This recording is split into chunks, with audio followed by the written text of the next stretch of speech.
Sly Stallone, Sylvester Stallone, Rocky. Rocky's story is this even, right?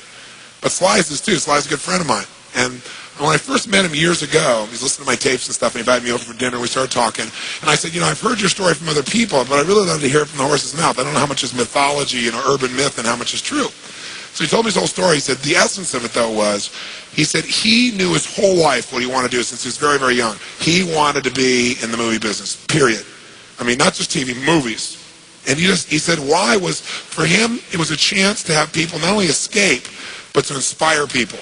And by the way, that drive is what made most of his movies, inspire people to what they're capable of, to overcome unbelievable obstacles, because in his own life he felt like he did that. When he was born, he was pulled out by the forceps. That's why he looked the way he did. That's why he talked the way he did. And he said, so I really want to do that. And he said, I knew why I wanted to do it, and I wasn't willing to settle for anything else. And he said, what happened was, I went out to try and get jobs, and it's not like I went, hey, Adrian, they went, you're a star. It didn't work out real well. They looked at me and said, hey, you're stupid looking. Do something else. What is it talking like this? There's no place for you in that stuff. You're never going to be a star in the movies. You're insane. No one's going to want to listen to somebody who looks dopey and talks out of the side of their mouth. Right? And he got no after no after no after no. He said, I was thrown out more than 1,500 times at agents' offices in New York. I said, there aren't 1,500 agents in New York. He said, I know. I've been to them 5, 6, 7, 8, 9 times. He said, I remember one guy went in there, and I got in there at 4 o'clock, and he wouldn't see me, so I stayed there, and I would not leave. And I stayed overnight. They came back the next morning. I was still sitting there. He said, that's how I got my first job. The guy said, fine, come in here. And he sat down, and he went through this, and he gave me my first movie. I said, oh, really? I thought Rocky was your first movie. He said, no, this other movie, I'd never heard of it. I said, well, what character did you play? He said, well, I was in it for about 20 seconds. I was a thug that somebody beat up. He said, because they made me feel like, people hate your guts. You getting beat up will be a good thing. And he did like 3 movies like that. Never got anything. Kept going out. Rejection, rejection, rejection. So finally he realized it wasn't working. So he changed his approach. He said, I was starving, by the way. He said, I couldn't pay for even to have heat in my apartment. My wife was screaming at me every day to go get a job. I said, well, why didn't you? He said, because I knew that if I got a job, he said, I'd get seduced back and I'd lose my hunger.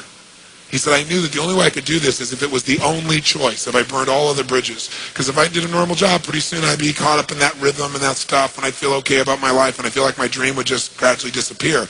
He said, I wanted to keep that hunger. That hunger was the only thing I thought was my advantage.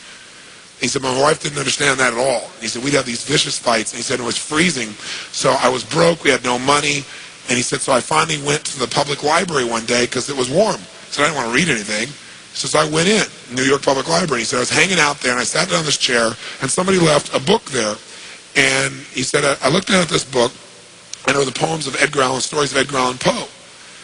And he said, so I started reading it, and he said, I got totally into Edgar Allan Poe. And he said, I know everything about it. He goes on for another 20 minutes telling me about Edgar Allan Poe. He knows everything, how he died, what it was about, what really happened. And I said, well, what did Poe do for you? He said, Poe got me out of myself. He got me to think about how I could touch other people and not worry about myself so much. And he said, it made me decide to become a writer. I said, just imagine Rocky the writer, right? And he said, so I tried to write a bunch of screenplays. Nothing worked. I was totally broke. He said, I didn't even have $50. And he said, and finally, he said, I sold a script. And it was called Paradise Alley. He said, it's a movie I made many years later, but I sold it. And he said, I sold it for $100. He said, but $100 was a ton of money, man. I was so thrilled. I thought, I'm on my way. But it never led to anything. And he said, so finally, he said, I kept going and going and going. He said, finally, we were so broke.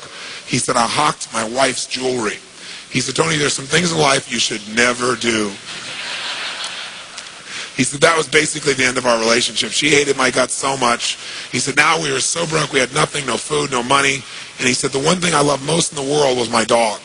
He said, I love my dog because he gave me unconditional love, unlike my wife. And he said, so what happened was, though, we were so broke that to survive, I couldn't even feed my dog.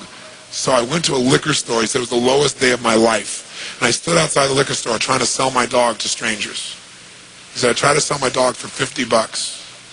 And he said, finally this one guy negotiated with me and bought my dog for me, my best friend on earth, for $25. He said, I walked away from there and I cried. He said, it was the worst thing that ever happened in my life. He said, 2 weeks later, I'm watching a fight between Muhammad Ali and Wepner, this white guy that's getting bludgeoned but just keeps on coming. And he said, I got an idea. He said, as soon as the fight ended, I started writing. He said, I wrote for 20 straight hours. I did not sleep. I wrote the entire movie in 20 hours straight. Right then. Saw the fight, wrote the movie. Whole thing, done. He said, I was shaking at the end. I was so excited. He said, I really knew, man. I knew what I wanted. I knew why I wanted it. He said, just like you teach that formula. He said, but I said, man, I took the action. Now it's time to deliver. And so he said, I went out and started trying to sell it to agents. And they all would read it, and they'd say, this is predictable. This is stupid. This is sappy. He said, I wrote down all the things they said, and I read them the night of the Oscars when we won. And he said, it was really good, right? The greatest revenge is massive success. And he said, so what happened was, he said, I kept going, trying to sell it, nobody going, I'm broke, I'm starving. He said, finally, I meet these guys, they read it, and they believe in the script, and they love it. And they offer me $125,000 for my script. I said, oh my God, you must have been out of your mind. He said, I was. I said, just one thing though, guys, you got a deal based on one thing. And they said, what's that? He said, I got a star in it. They went, what are you talking about? You're a writer. He said, no, I'm an actor. He said, no, you're a writer. He said, no, I'm an actor. That is my story, and I'm Rocky. He said, I got to play it. I got to be the head person. I got to be the starring role. And they said, there's no way. We're not going to pay you $125,000, take some no name and stick you in that, throw our money away. We need a star, And they want to have Ryan O'Neal play Rocky, to give you a picture. Can you imagine? That's who they picked, right? And so he said, no way, Ryan O'Neal isn't Rocky, I'm Rocky. Went through this whole thing, right? They said, well, take it or leave it. He said, I left the room. I said, if that's what you believe, you don't get my script. And he left. Here's a man with no money, none, totally broke, offered $125,000 more money than in his lifetime, and he walked away because he knew his real what? Knew his real what? And why he wanted it. He was committed to it. So he said they called him a few weeks later, and they came and brought him back, and they offered him $250,000 not to star in his own movie. He turned it down, $250,000. They came back, their final offer was $325,000. They wanted this thing. He said, not without me, and they said no. They finally compromised, and they gave him $35,000 and points in the movie, because they said, if this is going to happen, then you're going to take the risk with us. And the bottom line is, we don't think it'll work, but at least we won't spend a bunch of money on you. And then they only spent $1 million to make Rocky, and it grossed $200 million at the time. Right? It was done pretty well. But what's interesting about this is, I said, what'd you do? Even $35,000, it's not $250,000. That's a lot of money when you don't have $25. I said, what's the first thing you did? I figured you went out and partied or something. He said, I went to that liquor store for 3 straight days and hoped that the man who had my dog frequented the store. He said, because I want to buy back my dog. I thought that was so cool, right? That was really cool. I said, what happened? He said, third day I was there, this guy walks by, and I see him, and I can't believe it, and there's my dog. And I looked at him, and I said, sir, remember me? And he said, it had been about a month and a half by the time this had all come about. And he said, remember me? I'm the guy that sold you the dog. I goes, yeah, I love the dog. He said, look, he said, I was so broke, I was starving. He's my best friend. I'm sure you love him too, but I got to have him black. Please, I beg of you. He said, I'll pay you $100 for the dog. I know you paid me $25, but I'll give you $100. The man said, absolutely not. No way. It's my dog now. You can't buy him back. Right? And Sly said, Tony, you say, know your outcome? I said, yeah. He said, I knew it. And he said, I kept changing my approach. So I went, $500 for the dog. The guy said, absolutely no way. He said, $1,000 for my dog. The guy said, no amount of money on earth is ever going to get this dog for you. I said, what'd you do? He said, I knew my outcome, right? Because he listened to tapes, kept to him. He said, I decided to take massive action. He said, I got my dog. I just kept changing my approach, so I got it. I said, what it cost you?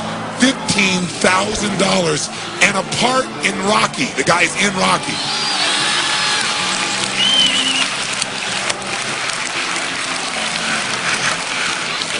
You know that dog in Rocky, Butt Kiss?